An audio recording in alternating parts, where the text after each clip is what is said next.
예, 잡음은 좀 있겠지만 지금 뒤에 보면은 전공브레스입니다. 전공브레스에서 한번 찍어 보겠습니다. 그 오늘 드리고 싶은 말씀은 워렌 버핏의 전략을, 투자 전략을 우리 아시아 쪽에 어떻게 한번 가져다 볼 수 있지 않겠냐, 그런 관점에서 말씀드리고자 합니다. 결론적으로 말씀을 드리면 지금 64억 명 인구가 지금 일제히 소비에 들어간 거거든요. 이제 코로나 이제 풀렸잖아요. 한국은 2020년, 21년, 21년 다 풀렸습니다. 이론적으로는. 한국은 선진국이에요. 미국처럼.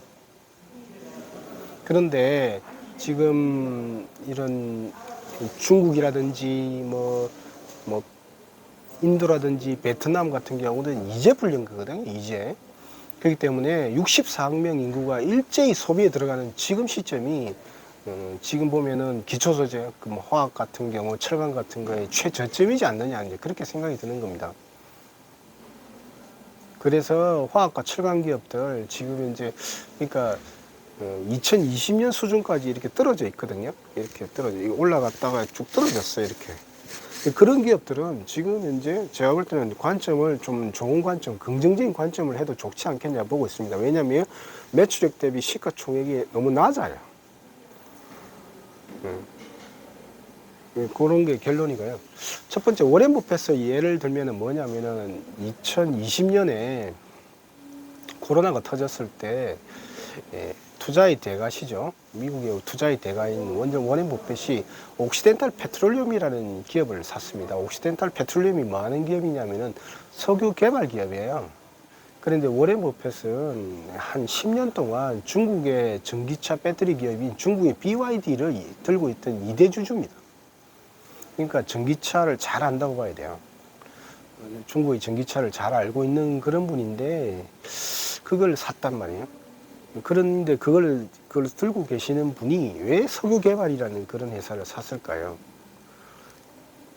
왜냐니까, 그러니까 석유 개발은 전기차에서 공격당하고 있는 업종인데, 그게 뭐냐면은 이제 미국이라든지 유럽이 이런 mRNA 백신을 맞고, 뭐 예를 들면 파이자라든지 모더나 이런 백신을 맞고 막 경제가 좋아질 거라는 거잖아요. 그러면은 유가가 한 20불대까지 떨어져 있던 그런 기업들 같은 경우는, 옥시덴탈 페트롤리움 같은 경우는 내가 볼 때는, 제가 볼 때는 경제가 좋아지니까 당연히 석유가 좋아질 것이다, 휘발유 경유가 좋아질 것이다, 막 차가 막 돌아다닐 거잖아요.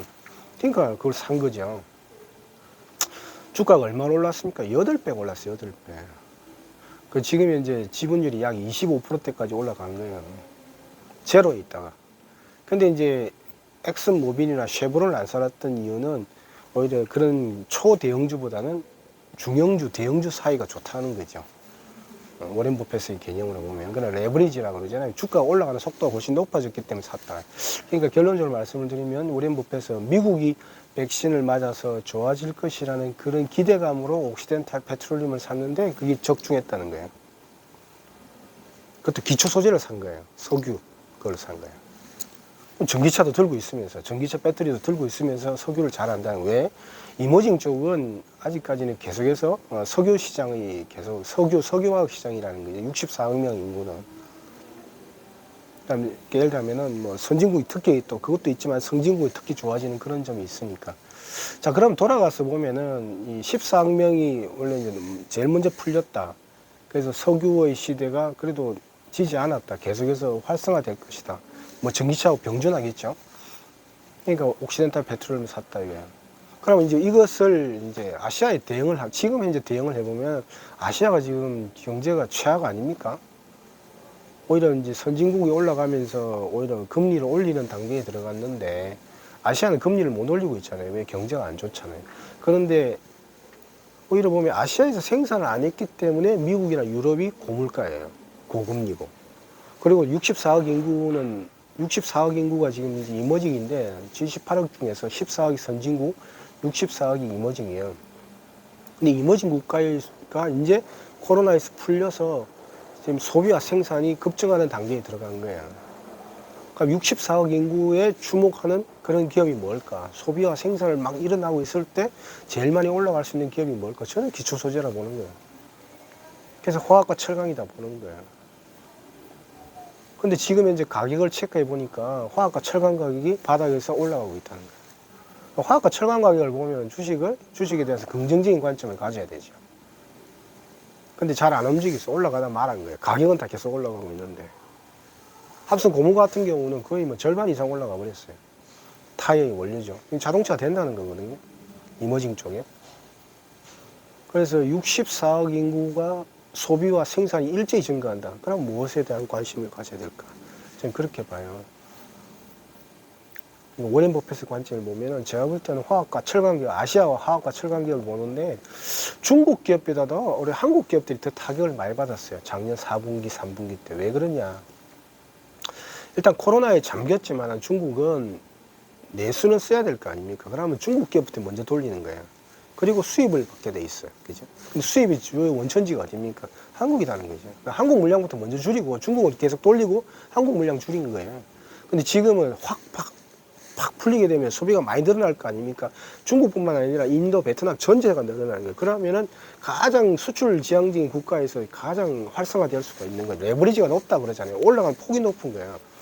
마이너스에서 플러스 큰 폭으로 올라갈 수 있는 기업들. 그럼 제가 볼 때는 아시아 화학 중에서도 한국 화학과 철강이 가장 큰 수혜를 볼 것이다. 이렇게 보고 있습니다. 지금 올라가고 있거든요. 제품 가격은. 두 번째는 원료예요. 원료가. 원료가 대부분 다 석유에 연동하잖아요. 석유가스 연동하는데 석유가스는 지금 현재 전기차에서 공격받고 있어요. 그러니까 130불대 갔던 게 지금 몇 불대가 됐습니다. 석유는 80불대 갔고.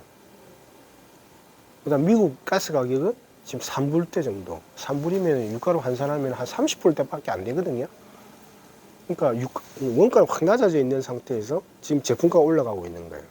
근데 판매량은 코로나가 풀려가지고 지금 이제 풀린 거예요. 이제 풀려가지고 우리나라 기준으로 하지 마시고 우리나라는 선진국이에요. 우리나라 파이자, 모더나 백신, 우한 백신 맞아가지고 지금 이제 확 풀린 거고 이머징은 이런 사백신이라든지 이런 거 맞아서 이제 풀리기 시작한 거예요. 그리고 이제 전 세계가 집단 면역으로 가면서 또 안 맞았지만 풀리는 효과가 나온 거고. 그러니까 앞단, 즉 그 매출액, 즉 그러니까 판매량 꼬박이 판매 가격 같은 경우는 막 증가하고 있고 원가는 오히려 전기차라든지 태양광, 풍력, 수소 이런데 원자력 이런데 공격을 받아서 석유와 가스가 낮아져 있는 상태잖아요. 오늘 저는 더 내려갈 거라고 봐요. 왜? 전기차가 지금 계속해서 증가할 거잖아요. 보조금에 의해서 그죠? 그렇게 되면은 원가는 낮아질 것이고 그다음 제품가는 올라갈 것이다. 근데 이게 또 석유 가스에 대비해서 이게 화학 같은 경우나 철강 같은 경우는 평등 자산이에요. 왜냐하면 전 세계 골고루 분포되어 있기 때문에 그렇게까지 공격을 아직까지는 하지 않는다 이 말이에요. 이제 예를 들면 가장 친환경이라 할 수 있는 그런 제품들이 아직도 안 들어오기 때문에 조금 거리가 멀어요. 그렇기 때문에 석유에 비해서 아직 그런 이슈가 좀 멀리 가 있는 그런 업종이기 때문에 오히려 이머징 64억 명 인구가 지금 현재 일제히 소비에 들어간다. 그런 관점에서 한번 보시면은 제가 볼 때는 지금 이 정도 이렇게 저점을 형성하고 있을 때가 저는 좋은 기회다 이렇게 보고 있습니다. 그래서 그런 뭐 대형주도 보고 중형주도 보고 이런 것도 보시는 것도 좋다. 그런데 이제 올라갈 때 조금 부채 비율이 조금 낮아지는 우량 기업을 위주로 조금 더 관심을 가지면 좋겠다. 화학과 철강에 대해서. 그러니까 이머징 시장의 소비가 급증할 것으로 예상되는 화학과 철강. 이렇게 말씀드립니다. 예. 감사합니다.